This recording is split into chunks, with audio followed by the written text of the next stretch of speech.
Welcome to the What's Happening Birmingham video podcast.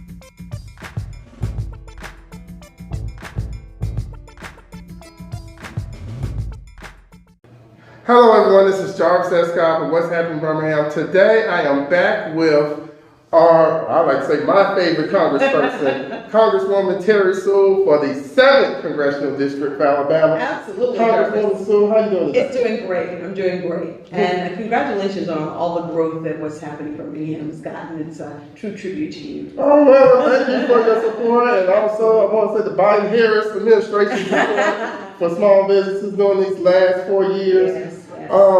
Before we start, let me just background, you want to know where we're at. We're at an event for Goldman Sachs, right? We are. We're at Innovation Depot here in Birmingham. And they're rolling out their new cohort of 10,000 small businesses.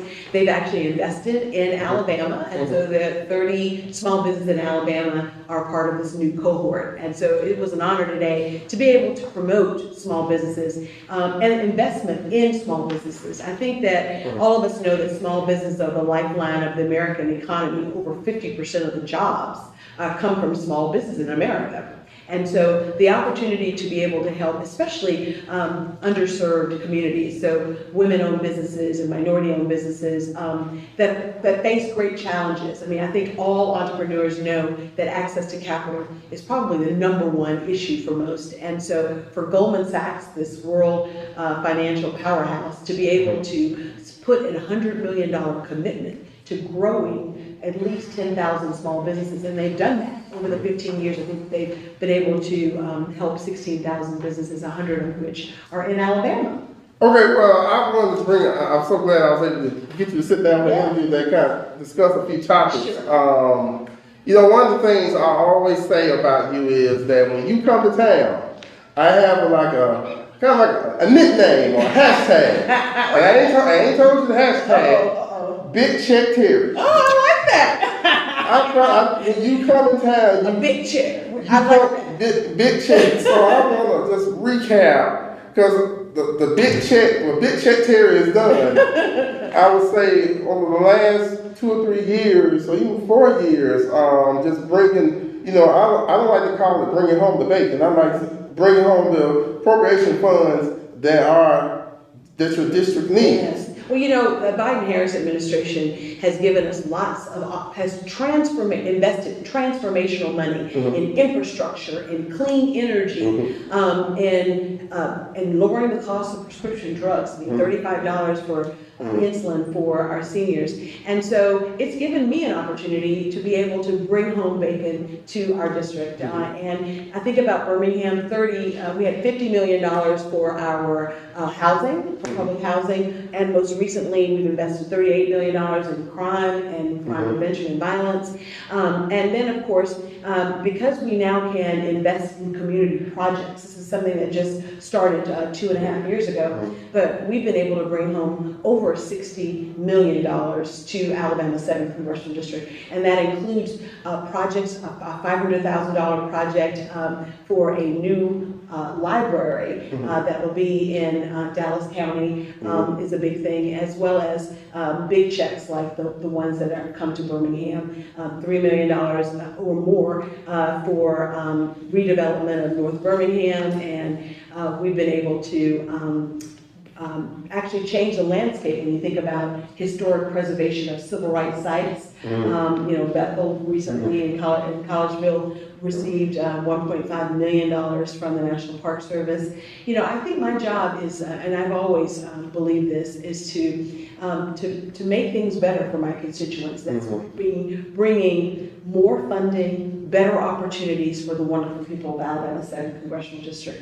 And I think that the Biden-Harris administration has been a perfect partner in doing that. And we've been able to get some big wins, over $100 million in Birmingham over the last 2 years. Yeah, so let's talk about that $100 million for the city of Birmingham. One of the backgrounds today is there's a developers conference. Yes. As well. I look forward to going by there. today. I think that it's really important that we leverage the resources that we've gotten. And the fact that the Biden-Harris administration has invested $1.3 trillion in infrastructure, and the state of Alabama over the next 5 years will get over $5 billion for roads and bridges, $732 million for water and sewer, and almost $100 million, almost $1 billion can be accessed over 5 years for broadband. And I just hope that, as the lone Democrat that voted in favor. Yeah, I'm about to say, the only person they voted for, they're all there. Oh yeah, Mobile, the big $5 billion for Mobile,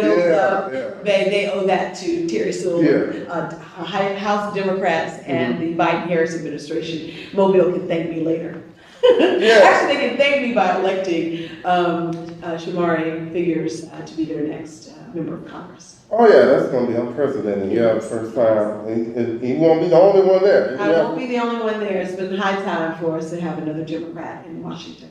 Okay, now one thing you did, I saw maybe about a month ago, it was a settlement for $383 million for the farmers. Yes. Can you talk about that? Absolutely. When I first got into office, they were issuing settlement checks for Pickford for the black farmers that had been discriminated against by the USDA in their lending practices. And what we found is that there were so many farmers that had been discriminated against that weren't a part of that lawsuit. Oh, wow. And so when we sat down to actually craft the Inflation Reduction Act, the Congressional Black Caucus has one of its top asks that we revisit historical discrimination in lending practices of the USDA and try to remedy that. And Alabama received $383 million in settlement checks just this summer. And we were, if not the largest, the second largest state to receive that. Mississippi and Alabama got the bulk of that money. And I knew that would happen, which is why I was encouraging the CDC to once again include that as a top priority. And so it was in the Inflation Reduction Act. And quiet as it's kept, it's about discrimination that happened in lending practices, not just to black farmers. We also had some Native American women farmers, white small rural farmers that were discriminated against. And so this is an opportunity for us to leverage the investment in the federal government in agriculture and in our farmers writ large. One day I saw, a couple of days I came across this article on the website. Yeah. There is a particular merger going on. Y'all can actually Google this. It's Kroger's and I want to say Alberton or just, I think it was Albertson, yeah. Where the executives said they intentionally increased the cost of eggs and milk. So if you think it's a particular administration, these actual companies that are doing it, yeah. They're actually doing it. And look, we have done what we can, and I know that Vice President Harris and her election bid to be president has really made trying to solidify our middle class and to lower costs for groceries and for gas and for everything. I think all of us realize that even 3% inflation means a rise in costs. And so we're looking to minimize that and its effect on Alabama families as much as we can. Okay, I see you had savings.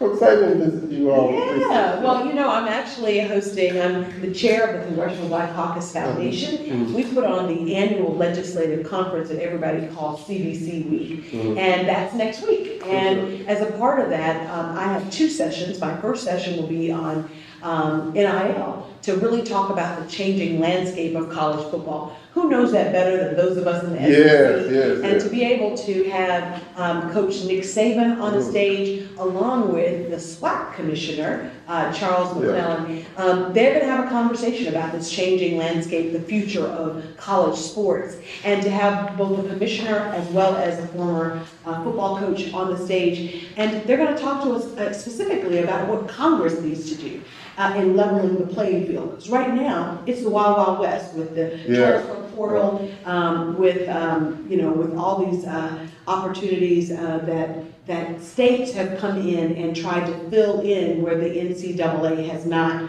legislated on. And so, Coach Saban, every time he comes to Washington with the University of Alabama, always says, Terry, we've got to do something about what's going on with his name, image, and likeness, and put some guardrails and some federal guardrails around it. And so this is an opportunity for him to make that case right in Washington next week. It'll be Thursday at 1 p.m. at the Washington Convention Center, a part of the 53rd Annual Legislative Conference for the Congressional Black Caucus Foundation, and I'm honored to be the chair of the board. Okay, one thing I saw in the news today too was the jobs report. There was less jobs than expected. The reason why I'm coming to that is recently you had a job fair. Well, it may be nasty, but here in District 7, we are doing something about it. plenty of people at the job fair. We did. We had our annual job fair, and we had over 90 employers who were looking to hire folks, and we had over 1,000 folks register, and we saw over the stream of the day, 700 or so job seekers. And so, I think that as part of my job of providing better opportunities and more resources to Alabama's 7th Congressional District is to acknowledge that the dignity of a job, everything kind of starts there, and to try to get better economic opportunities to the folks back home. And so what better way than to connect a job seeker with an employer? In this day and age when all the applications are online and very apersonal, to have 90 of the state's largest employers under one roof at the Bessemer Civic Center just this past 3 weeks ago in August.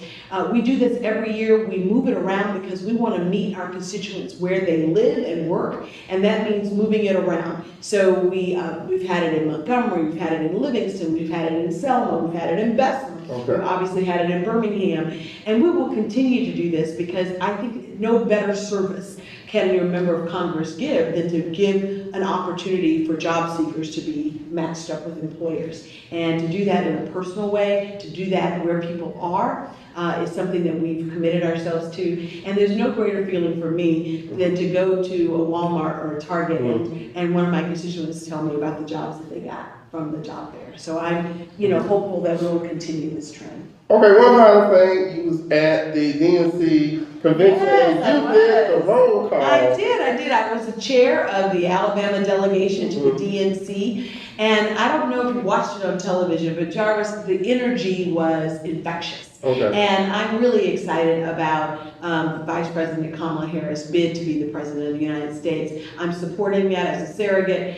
I think that she will continue this investment, this transformational investment in people that the Biden-Harris administration has started. And the contrast couldn't be more clear. Do we want to go backwards with Trump, or do we want to go forward with the Harris administration, Harris-Walz administration? I look forward to rolling up my sleeve and making sure that all of us go to the polls November 5th to vote.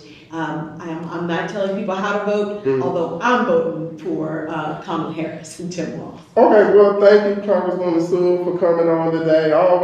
And one thing I love about her is, even though she's up in Washington, her office is always accessible. Yeah. I'm more accessible to people here locally. So I want to thank you. And I'm home every weekend. Yeah. I believe that in order to represent the Alabama 7th Congressional District, I need to be among the people of Alabama 7th Congressional District, and that's our whole district. So whether that's the Black Belt or Birmingham or Tuscaloosa, we are here to serve, and you can't serve the people if you're not home listening to the people. So thank you for the great opportunity to represent Alabama 7th District, and I hope that you'll go to the polls and re-elect me to go back to Washington to continue our job. All right, well, thank you, Congresswoman Sewell. Thank you all for watching. Please check out whatshappeningbirmingham.com for more interviews. Check out the audio version of this on Apple Podcasts. Thank you all again, and have a great day, and vote. Let's come up with And thank you, Jarvis, for all that you're doing. Bye-bye. Thanks. Thank you for watching the What's Happening Birmingham video podcast. Please check out our website, app, or subscribe to our YouTube channel for the latest videos today.